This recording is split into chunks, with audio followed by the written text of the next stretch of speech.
Hello and welcome everyone to part 10 of Field Service Lightning series. Today we'll discuss a really important topic under Field Service Lightning series, which is guided setup. It is a tool.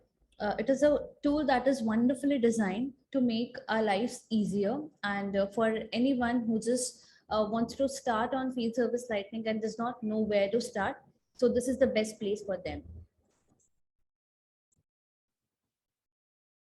A very quick introduction about me. My name is Khyati Mehta. I live in Kolkata, India. I'm working as a Salesforce developer at Cognizant Technology Solutions. I am a proud marketing champion. I also lead the Salesforce Women in Tech Group Kolkata. I have run multiple initiatives in India, like helping underprivileged children with Salesforce and helping special students with Salesforce, and for which I was recently featured on Salesforce blog for my outreach work.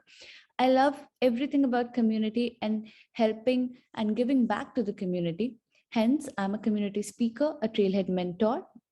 I also have a blog of my own named as All About Salesforce and a podcast that I run, which is named as Salesforce Offbits with Khyati. You can always connect with me over LinkedIn and Twitter. I would be really happy to connect with you all. So today's agenda is we'll discuss everything about this wonderful tool named as Guided Setup. So what is Guided Setup? As I told, it's a tool that makes our life easy. So this tool was basically released in spring 18 and it helps us setting up everything in FSL and it's quite easy. So all the steps that we have been following since in our all the parts, this guided setup basically quickly sets up and we get to know everything that is there in the FSL package. So this experience helps us and guides us through the basic and advanced setup so that we can easily set up everything according to our business complexity and operations all in one place. So right from field service settings, you have access to guided setup as shown in the picture. So let's quickly move to our org and understand on how we can do that. So we are here in our org. Let's just go to app launcher and find out field service app. Once we are here, go to field service settings. So you got to find field service admin app and then field service settings tab. Click on that. Once you click on that, you will see in the getting started tab, go to guided setup button. So just click on that. Once you click on that, it will just check the permission sets that are there and whether they are up to date or not. If they're not up to date, it will ask you to update the permission sets. And if it is up to date, then it will lead you to the guided setup page. So this is the guided setup page that I was talking about. And it, as it says, will walk you through setting up the core elements of field service so you can get started booking appointments. So it just makes our life easy. It has everything step by step so that anyone who is quite new to field service and does not know where to start from, they can just come here and just follow the steps and voila, your things are just set up. So over here, you have a bird's eye view of everything. Everything that you have in your org can be technically watched from here. So it's just everything is just a click away. You just click on things, you just see what you have, what you not have. So if I click on like maybe like this work type, so I can see there's a work type name as electrician expert template. So if you remember, we had created this in our previous parts. So I can see it here. So that is how you can clearly see everything from this homepage. Like you can see there are 5 scheduling policies, there are 7 service objectives, there are 14 work routes, there are 4 service territories, there are 1 work type, there's 1 service resource and 4 operating hours.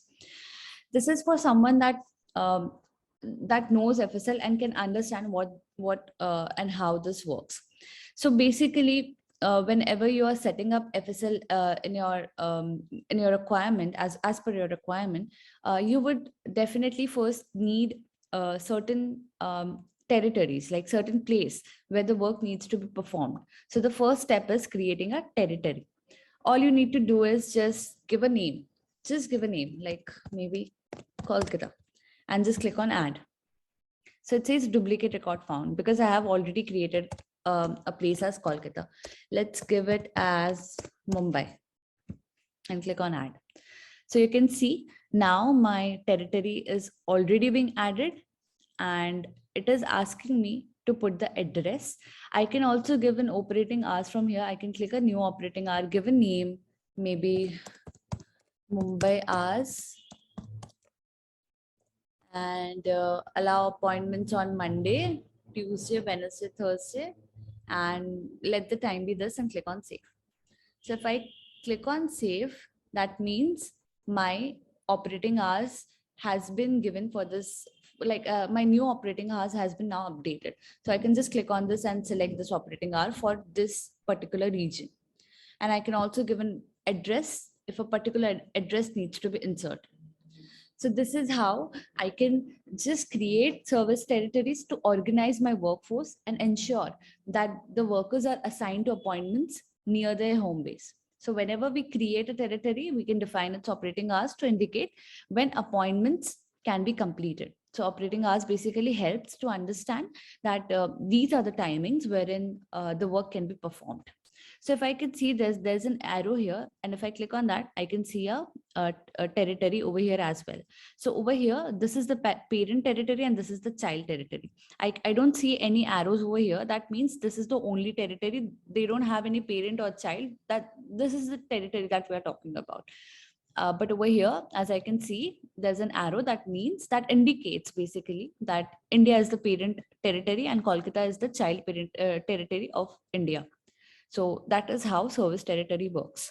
So now that we have a region where the work will be performed, there needs to be certain types of skills and templates so that we can identify the work and separate it accordingly.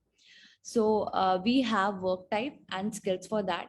So let's enter the work type again, maybe product warranty expert, and click on add. So our work type is literally just has been just created. I can apply, I can give the description, I can give the due date offset, any timings or anything. I can also give the skill requirements as well. So I just need to put anything, and that is how easy it is.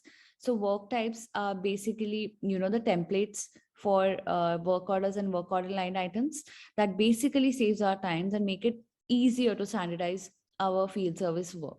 So we can also add skill requirements, which indicates that these are the particular skills that are needed to complete the work. So if I mention that he or she should, maybe let's just give very simple thing, it should know English. So that's the requirement that needs to be, you know, fulfilled to complete this particular work. So that is how work type and skills are being does help and can be created. So once we set up our region, and then we have what skills and what skills are required to basically complete the work, we need a person to complete it, right? So there comes service resources.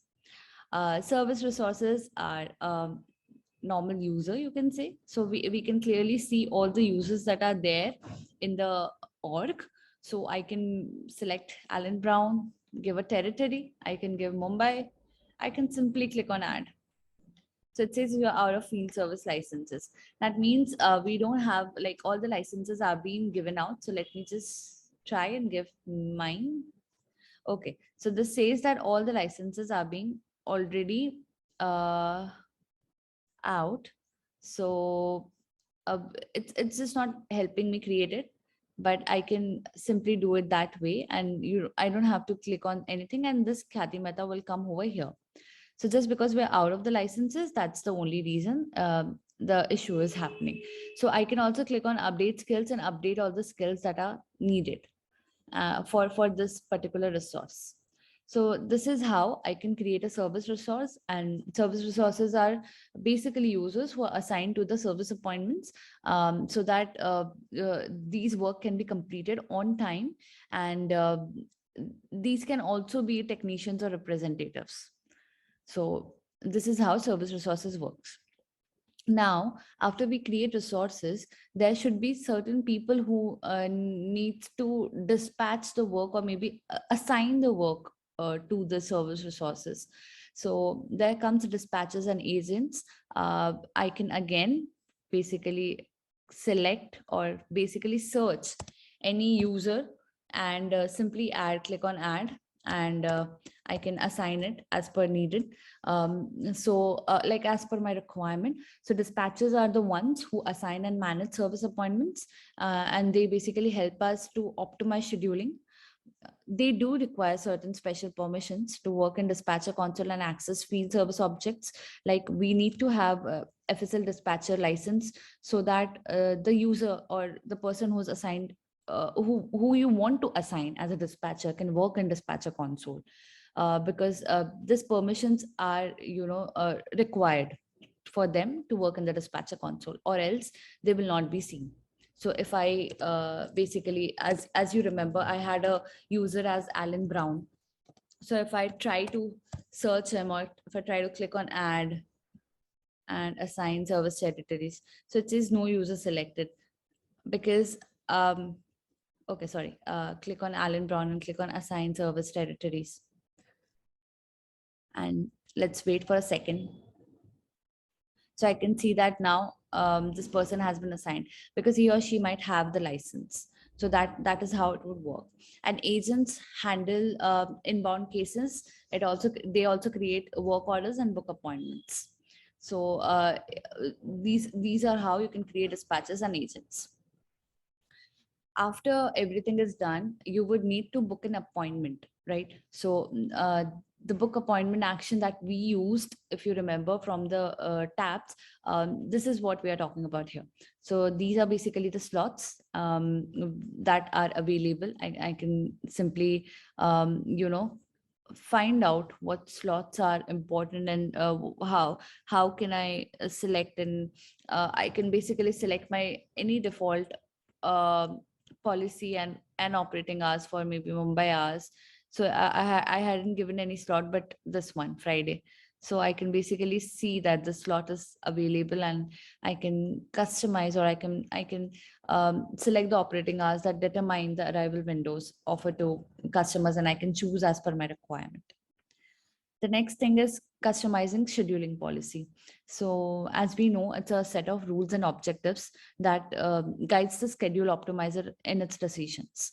So it basically is used to promote, or like promote factors like business priorities, travel time, and customer preferences. So if I click on customer first, then I can clearly see that this policy balances great customer service with travel minimization. So if I select high intensity, then it will help us in times when there are high service volumes. If I select emergency, it will help us to schedule emergencies. If I select soft boundaries, it is identical to the customer first policy, but also allows us to sharing of employees. If I click on standard, this was the one that was created by me. So it provides prompt service.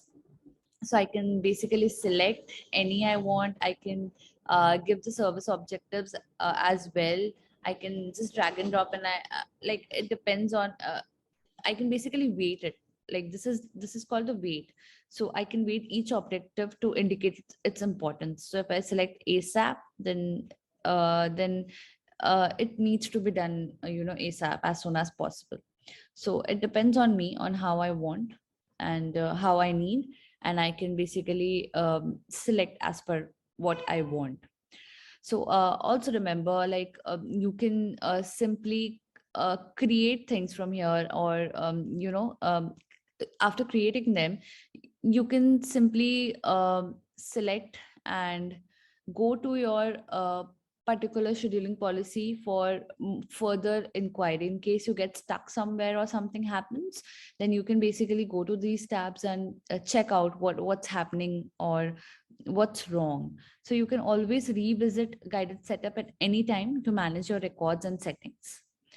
So this is how guided setup helps us, and it's quite easy to use for the ones who start with FSL package, with FSL understanding, or they want to implement things and they don't know how to start. This is the best place for them. I hope the session was helpful to you all. See you all at the next part of Field Service Lighting series. Thank you all.